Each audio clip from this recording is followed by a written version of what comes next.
முதற்பால் இல்லைன்னு இந்த கவிதை வந்து எந்த யதார்த்தத்திலே ஃபிக்ஸ் ஆகும். 4 வரி மட்டும் இருக்கு, அது உங்களுக்கு கம்யூனிகேட் ஆகும். இந்த போயிட்ரி பண்றது உங்க கமெண்ட்ரி ഈ വ്യാഖ്യാനങ്ങളൊക്കെ അതിൽ കുറച്ച് വരികൾ നമ്മൾ ഉപേക്ഷിച്ചിട്ടാണ് വ്യാഖ്യാനിക്കുന്നത്. ഈ എല്ലാ വാക്കുകളും മീനിങ്ങുള്ള ആകുമ്പോഴേ ഈ വ്യാഖ്യാനത്തിന് മീനിങ്ങുള്ളൂ. അത് ഈ രാത്രി ഉറങ്ങാനുള്ളതാണെന്ന് വിചാരിച്ച് പോകുന്നതാണ്. രാത്രി ഉറങ്ങാനുള്ള അല്ലാന്ന് വിചാരിക്കുന്ന പകുതി വെച്ച് മടങ്ങുന്നവരാണ്. അങ്ങനെ മടങ്ങുന്ന ഒരാൾ പിന്നെ ഉറങ്ങാത്ത ഒരു രാത്രിനെ കാണുകയല്ല, ആ രാത്രിയിലൂടെ ഉറങ്ങാത്ത ഒരു അവസ്ഥയെ കാണുകയല്ല. അത് വാഹനത്തിൻ്റെ ഒന്നുമല്ല, വളരെ കോമൺ. അപ്പോൾ അവിടുന്ന് ഈ കവിത തുടങ്ങുക, ഈ പാലിൽ മടങ്ങുന്നതും ഒക്കെ മീനിങ് ഫുള്ളാണ്. പിന്നെ അയാളെ അങ്ങനെയുള്ള ഒരാളെ ഉപേക്ഷിക്കുന്നതും മീനിങ് ഫുള്ളാണ്. ഞാൻ അങ്ങനെയല്ല എന്ന് പറയുന്നുണ്ട്. അങ്ങനെ ഉണർന്നിരിക്കുന്ന ഒരവസ്ഥയെക്കുറിച്ച് അത് ഏത് വാഹനത്തിന് വിളിച്ചതൊന്നും അല്ലാന്ന് പറഞ്ഞാൽ ഒന്നുകൂടി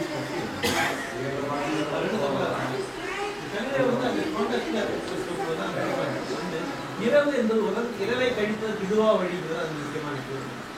எல்லாரும் இரவை அப்படிதான் கழிக்கணும்.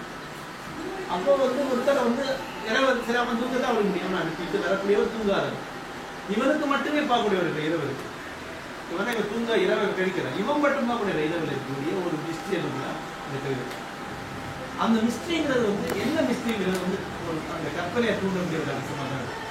இது வந்து இப்போ ஏதோ வந்து இரவை பார்க்கணும், இரவு அதை பார்க்கணும், இப்படி ஒரு நடந்துட்டு இரவு கண்டிப்பா இது அது இங்கே இல்லை. திருப்பி அதை எப்படி அதாவது அந்த மீனிங் கொடுக்குது. இரவு வழியாக கடந்து கொண்டு வாழ்ந்துட்டு வராங்க, இரவை தாண்டி செல்ல முடியாது தூங்குற ஆட்கள மாதிரி. இது எல்லாமே இரவை தாண்டி தான் போயிட்டு இருக்காங்க. இரவை தாண்டி போயிட்டு இருக்கக்கூடிய ஒரு வெளிச்சம் ஒன்றும் இல்லை.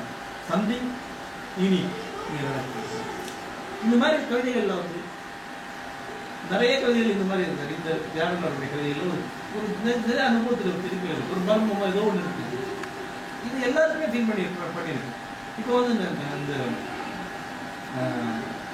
எவ்வளோ வரைக்கும் வந்து ஞாபகம் வருது. இப்போ வந்து ஒரு முறை நாங்கள் வந்து இந்த மதுரையில் வந்து இந்த கோரிப்பாடு பாலம் இருக்கு இல்லையா, அந்த பாலம் வழியாக போகும்போது நீங்கள் பார்த்தீங்கன்னா ராத்திரி ஒரு 3 மணி 3 மணி ஒரு வண்டி போயிட்டு கிடையாது. அப்போ நான் வந்து போனேங்க போனதான் இந்த பாலத்தை பார்க்க பயமா இருக்குடா.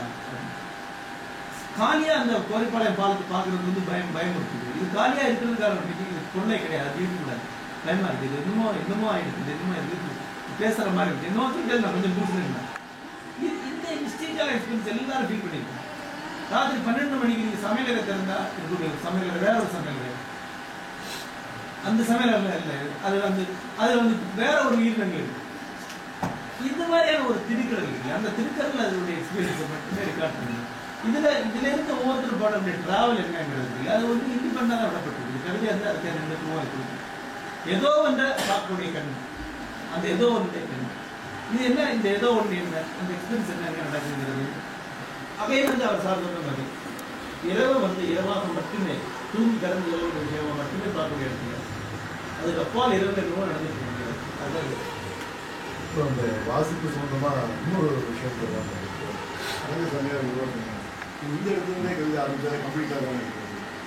இப்போ நான் எழுத ஆரம்பித்தப்போ நான் வந்து இந்த மாதிரி கவிதை பட்டியலில் சொல்ல ஆரம்பிச்சுட்டு எனக்குமே அந்த நம்பிக்கை என்ன சொன்னாங்க, கவிதையோட தேவைக்கு அதிகமாக ஒரு சொல்லும் இருக்க வேண்டியது இருந்தால் அது உருப்பதாக தான் இருக்குது அப்படின்னு சொல்லி.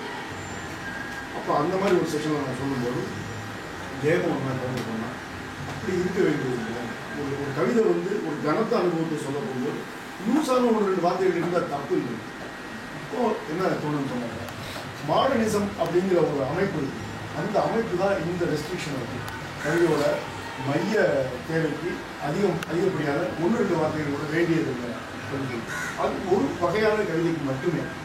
அப்புறம் தமிழில் வந்து நமக்கு வந்து பரவலாக வாசிக்க கிடைச்சி நமக்கு பரவலாக அறிமுகமான பெரும்பாலான கவிதைகள் வந்து மாடர்னிசத்தோட கவிதைகள். அதனால தான் நமக்கு இந்த பிளாக் வந்து உள்ளுக்குள்ள வருது. இந்த கவிதை வந்து பின்னாடி சொல்லக்கூடிய அந்த அனுபவம் வந்து வேற ஒரு மாதிரியான ஒரு அனுபவமாக இருக்குது. அப்போ அதுக்கு முன்னாடி இது மாதிரியான ஒரு டெவலப்மெண்ட்ல வந்து அந்த அனுபவத்துக்கு இன்னும் என்ரிச்மெண்ட் கிடைக்குது.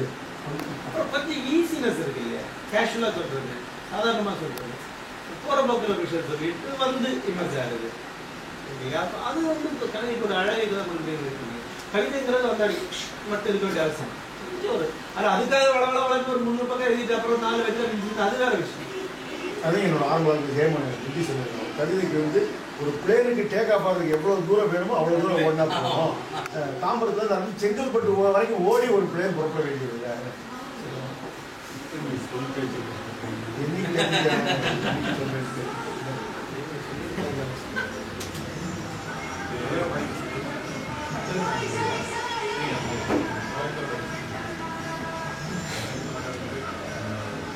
திருப்பி வரும்போது இந்த ரூம் வந்து மொத்த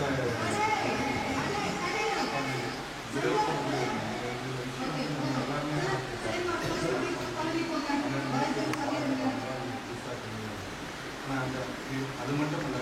இந்த கவிதை என்னன்னா நம்ம இரவை பார்க்கணும். வேற ஏதோ ஒரு புதுக்கிறாள் ஏதோ ஒன்று புதுசாக பார்க்கணும். பார்க்குற ஒரு ஆளே புதுசாக பார்க்கணும். ஆனால் அந்த இரவு நம்மளை பார்க்கறது ஒரு அதை வந்து நம்ம வந்து இரவு பார்க்கறது இரவு நம்மளை பார்க்கறது ஒரு கண்ணிலே வந்து ஒயிட்டில் வந்து இந்த இது இந்த மாதிரி இது பண்ணும்போது நம்மளாம் பேசினா எனக்கு தேவதேசி அதில் வந்து இந்த டைனோசரை நெருங்குவது நாம அதுக்கிட்ட போக முடியாது, அது நம்மை நெருங்கி செய்கிறாங்க. கிட்டத்தட்ட லைனாக பார்த்தா ரெண்டும் ஒன்று தான் உதாரணத்தில். ஆனால் அது வேற ஒரு இது இரவு நம்மளை பார்க்கறதுங்கிற ஒரு விஷயம் அது கொடுக்கக்கூடிய ஒரு மிஸ்ட்ரி. அது அந்த பாயிண்ட் கேட்ச் பண்ண முடியும். சில விதமான இந்த இடத்துல எது கற்பனை பண்ணிக்கிறதுங்கிறத டிஃபைன் பண்ணக்கூடாதுன்னு அதுதான் இதை சொல்லுது இந்த கவிதை. அப்படி இல்லை அப்படி சொல்ல ஆரம்பிச்சோடனே கவிதை கிளியர் வந்துடும். இப்போ வந்து எனக்கே ஒரு பர்சனலைஸ் இது சம்மந்தம் கிடையாது. ஆனால் சில விஷயம் நான் ஒரு ஹோட்டலில் தங்கியிருக்கேன். ராத்திரி 12 மணி ஒரு சின்ன ஹோட்டல் தனியாக இருந்து தூக்கமே வராத ஒரு காலம் மைண்டு டிஸ்டர்பாக இருந்தேன். விடிய காலையில் 2 மணிக்கு இறங்கி வெளியே வந்தேன். வெளியே வந்து இந்த கீழே கேட்டால் மேலே விளையாடிச்சு விடிமை பிடிச்சிட்டு கீழே பார்க்குறேன். காலி யாருமே இல்லை, ஒரே ஒரு மேடு மேன் மட்டும். அவன் வந்து பெரிய தனியாக என்ன பண்ணான், இந்த சேக்காரை அப்படிங்கிறான். என்ன சொன்னாங்க அது மீனிங்கே கிடையாது. ஒரு பயங்கரமான மிகவும் பயங்கரமான ஒரு விஷயத்தை சொல்லிட்டாங்க மாதிரி. இன்னைக்கு வரைக்கும் அந்த சொன்ன வார்த்தை மோகம் இருந்துட்டே இருக்கு. இது என்ன அர்த்தம் அது கிடையாது. அந்த இடத்துல வந்து நமக்கு வந்து நம்ம பார்க்கக்கூடிய நம்ம யூஸ்வலாக பார்க்கக்கூடிய நம்ம சாதாரண கடந்து போகக்கூடிய ஒரு விஷயத்துக்கு அப்போ ஒரு விஷயத்தை மீட் பண்ணுறோம். இந்த இரவுடைய தனிமை இருக்குல்ல, அந்த இரவுக்கு மனித உதாரணம் அந்த குறிக்க வந்து அந்த இரவுக்குரியாத ஒரு மனிதன். நம்ம பகலில் பார்த்தா அவனோட மீனிங் இரவு அவர் தனியாக ஒரு அர்த்தம் இருக்கு. நீங்கள் இரவில் பார்க்க பல ஆளுகளாக அவரை பேச முடியாது. ராத்திரி 12 மணிக்கு போகும்போது இரவில் ஒருத்தவங்க நீங்கள் அவரை பேச முடியாது அப்படின்னு. அது அவன் வேற ஒரு ரியாலிட்டி. அந்த வேற ஒரு ரியாலிட்டி இருக்கு இல்லையா, இன்னொரு யதார்த்தத்தை அவன் சர்ச் பண்ணிட்டு அங்கே தமிழ் அந்த கற்பனை வந்து வெவ்வேறு சந்தர்ப்பங்கள் எப்படி ஒவ்வொருத்தருக்கு ரீச் ஆகும். அதே வந்து கவிதையை அர்த்தப்படுத்துதல் எப்படிங்கிறத பற்றி திருப்பியும் பெரிய சேர்தல் இப்போதைக்கு இன்னைக்கு வரைக்கும் இன்னைக்கு மாடர்ன் கிரிட்டிக்ஸை படித்த பிறகு அகைன் வந்து என்னுடைய பர்சனல் டேஸ்ட்டில் வந்து அவர் தான் வந்து இப்போ கவிதைக்கு பெஸ்ட் கிரிட்டிக் தான் நினைக்கிறேன். அவரை தாண்டி ஒருத்தர் பெரிய பெருசாக கிரிட்டிக் குவாலிட்டி பண்ணவே இல்லை என்ன முடியாது. அவருக்கு சொல்கிறாங்க கவிதையில் வந்து 3-4 விஷயம் டூஸ் அண்ட் டூனாஸ் இன் குவாலிட்டி. ஒன்று, கவிதையில் அதீதமான அர்த்தம் இருக்குன்னு கற்பனை படிக்கணும். அது கவிதை காலி பண்ணும். கவிதை வந்து ஏதோ ஒரு விஷயத்துக்கு மீனிங் பண்ணுது, அது என்ன ட்ரை பண்ணுது. 2, கவிதையை வந்து மெட்டீரியலிஸ்டிக்கான ஊகங்களை வச்சுட்டாங்க. அது கவிதை ஸ்பிரிச்சுவல் ஊகங்களை தவறு. 3வது, கவிதை வந்து ஒரு எக்ஸ்பீரியன்ஸ் உங்களுக்கு ட்ரை பண்ணுறது, ஐடியா உங்களுக்கு ட்ரை பண்ணி ஐடியா நீங்க ட்ரை அது என்ன சொல்ல வருது, அந்த ஐடியா போஸ்டராக எழுதி போட்டுருவாரு கவிதை இப்படி இது 3 வந்து இருக்குது. அப்போ ஒரு கவிதை படிக்கும், இந்த கவிதை என்ன சொல்ல வரும், என்ன கருத்தை சொல்ல வருதுன்னு பார்க்கணும். இந்த கவிதையில இந்த மிட்டில் சார்ந்தவங்க என்னென்ன அர்த்தமா அப்படின்னு அதிகரிக்க இருக்குது. டூ மச் அது போயிருக்கு. இது வந்து ஒரு பர்டிகுலர் எக்ஸ்பீரியன்ஸ் சொல்லுது. அப்போ வந்து நீங்க அதை ஒரு குழந்தை கற்பனை பண்ற மாதிரி இந்த கவிதை ஒரு குழந்தைங்க சொன்னா அது என்ன கற்பனை பண்ணுவோம் அந்த அளவுக்கு கற்பனை பண்ணீங்கன்னா அது ஒரு கவிதை எக்ஸ்பீரியன்ஸ்.